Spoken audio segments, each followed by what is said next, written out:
हद तो तब हो गई जब बिना परीक्षा के कॉलेज प्रबंधन ने बीएड की छात्राओं को अंधकार में रखकर उन्हें फर्जी मार्कशीट थमा दी। इसके बाद कॉलेज प्रबंधन ने तय समय पर फीस वापस करने का छात्राओं का आश्वासन दिया था, लेकिन फीस वापस करने से इनकार करने पर छात्राओं का गुस्सा फूट पड़ा और छात्राओं ने कॉलेज में जमकर तोड़फोड़ की। छात्राओं की नाराजगी बीएड के फर्जी प्रमाण पत्र को लेकर थी।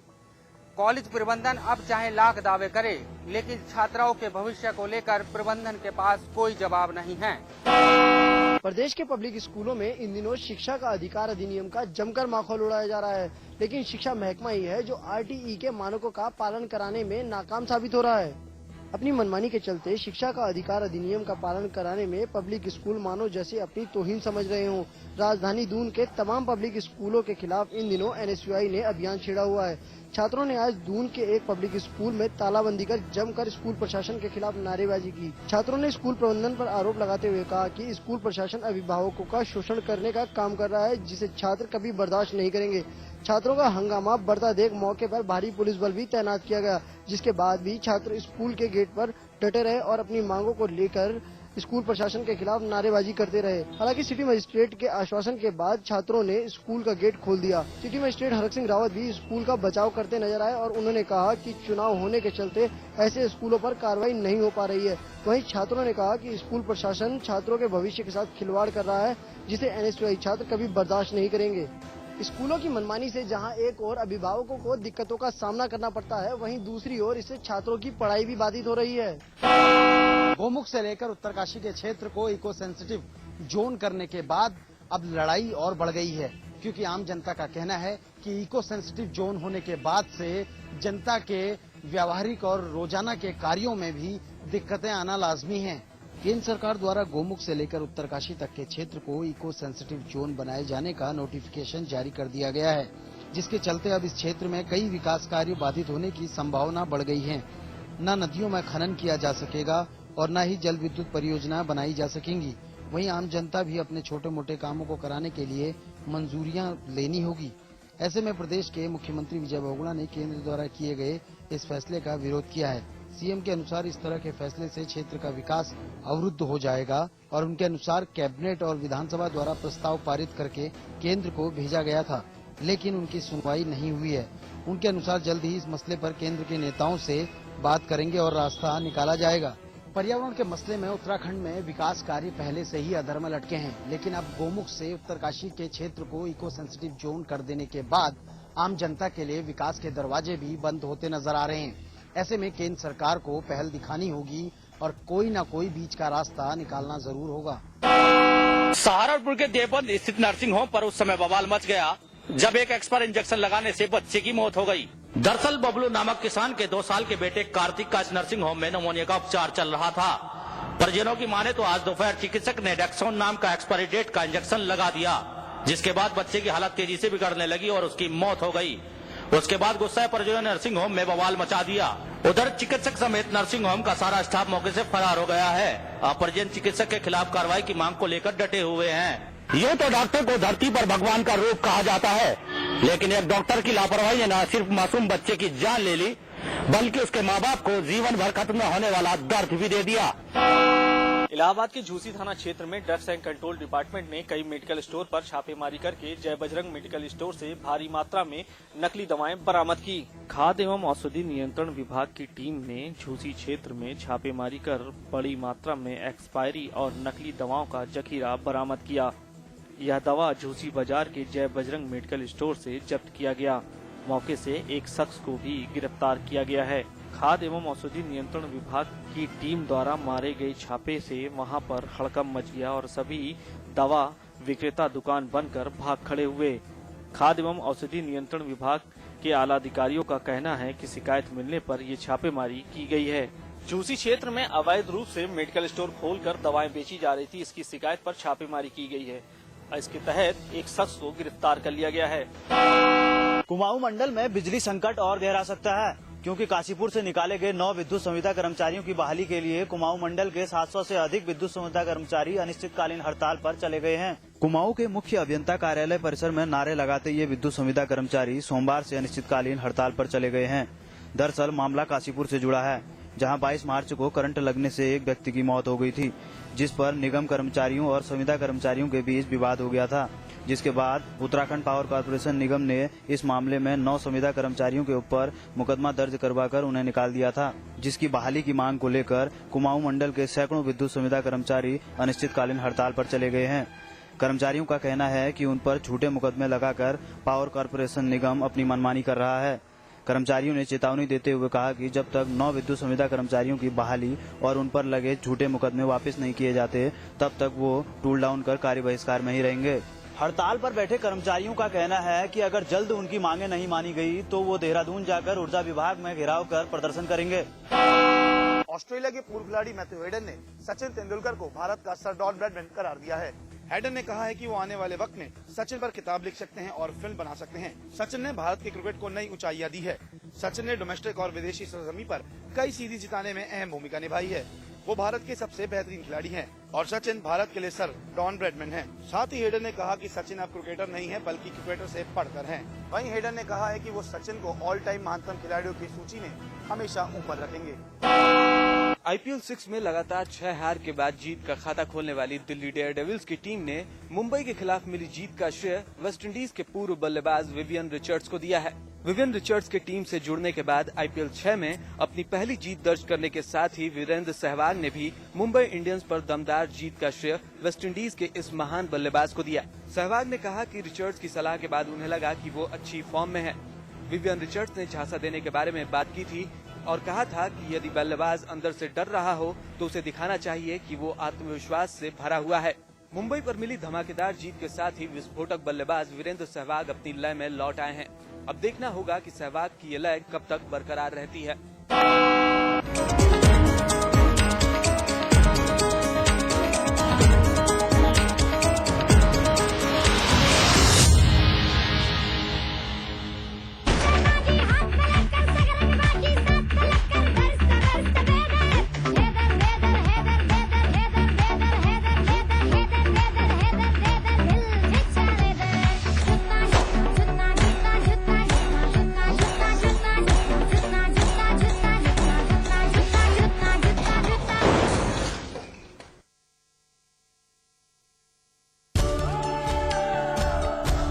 इसमें टेस्ट है, तंबाकू नहीं।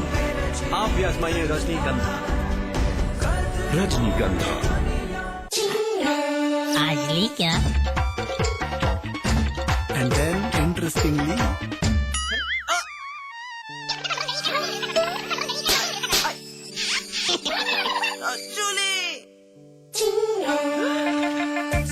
Refreshing mini gum. आज ली क्या?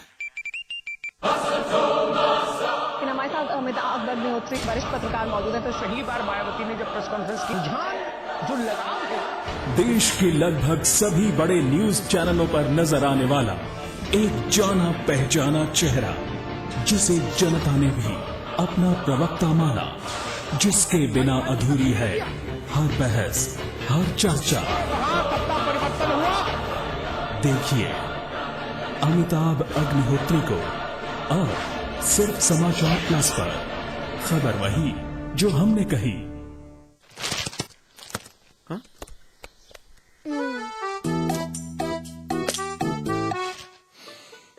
सौंफ, इलायची, खजूर, मिश्री। वाह, सब एक से बढ़कर एक है, मगर कोई अपना बड़प्पन नहीं जताता, है ना? रहो हमेशा पास पास। हाय।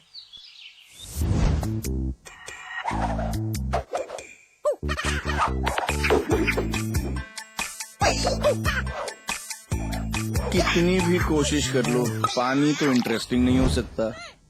पानी कैच पियोज, सादा पानी मत पिलाओ, जरा कैच पियोज तो मिलाओ। आम पन्ना, नींबू पानी, जलजीरा और बहुत सारे मजेदार फ्लेवर्स में। उत्तर प्रदेश और उत्तराखंड की बड़ी खबरों पर बड़ी बहस और बड़ी चर्चा। देखिए अतुल अग्रवाल के साथ बिग बुलेटिन रात 8 बजे सिर्फ समाचार प्लस पर। स्वाद बड़ी चीज है, स्वाद से बढ़कर कुछ नहीं। तुलसी सादा पान मसाला।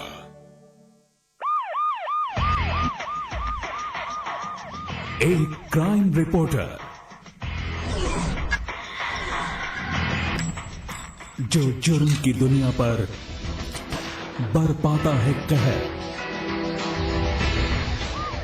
कानून के हाथ मजबूत करता है, जिसका हर खुलासा जो बखूबी समझता है सबूतों और सुरागों की भाषा, उसका सिर्फ एक ही है मकसद, हर गुनहगार को हो जेल। देखिए प्रवीण साहनी को सिर्फ समाचार प्लस पर। खबर वही जो हमने कही।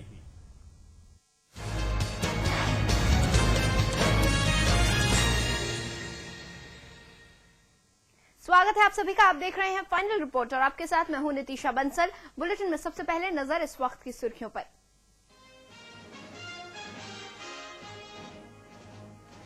बजट सत्र के दूसरे चरण का भी हंगामेदार आगाज। गृह मंत्री ने विपक्ष के हंगामे के बीच सदन में रखा अपना बयान। संसद की कार्रवाई मंगलवार तक के लिए स्थगित।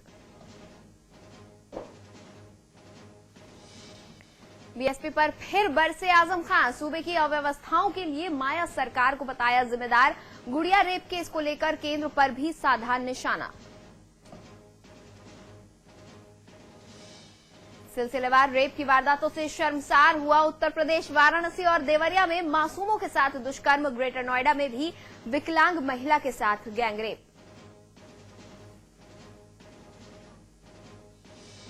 प्रतापगढ़ में 13 साल की छात्रा के साथ शिक्षकों ने किया बलात्कार। आरोपी शिक्षकों की तलाश में जुटी पुलिस।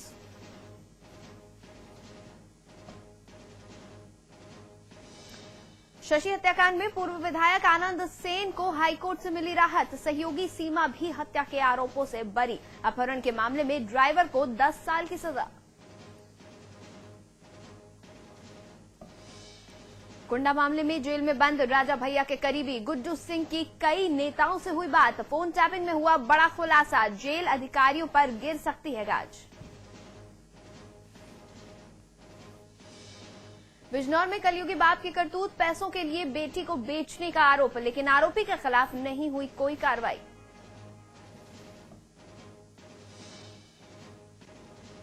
उत्तराखंड निकाय चुनाव के लिए सरगर्मियां हुई तेज। मुख्यमंत्री विजय बहुगुणा भी उतरे प्रचार के मैदान में। देहरादून से मेयर पद के प्रत्याशी सूर्यकांत धस्माना के लिए मांगे वोट। उत्तराखंड में कोका कोला के नए प्रोजेक्ट पर पर्यावरण विदों ने जताया ऐतराज। मुख्यमंत्री ने की राज्य के विकास में सहयोग करने की अपील। और गोरखपुर में पुल के लिए 8 दिनों से लोगों का जल सत्याग्रह जारी। 3 सत्याग्रहियों की हालत बिगड़ी।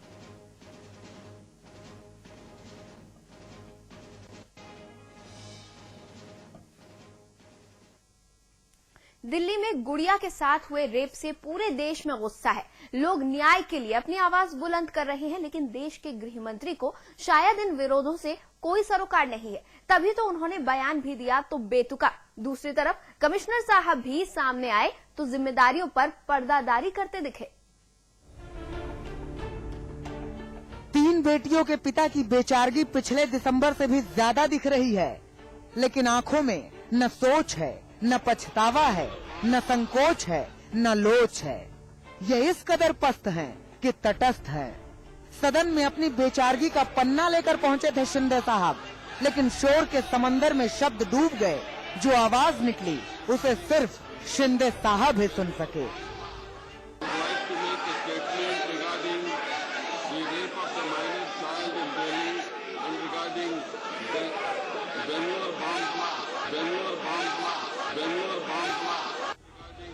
जबान से निकले शब्द सदन से बाहर नहीं आ पाए, लेकिन लिखित बयान की जो वाक्य खबर बने उसने शिंदे साहब के बयान के आगे बेतुका जैसा शब्द जोड़ दिया।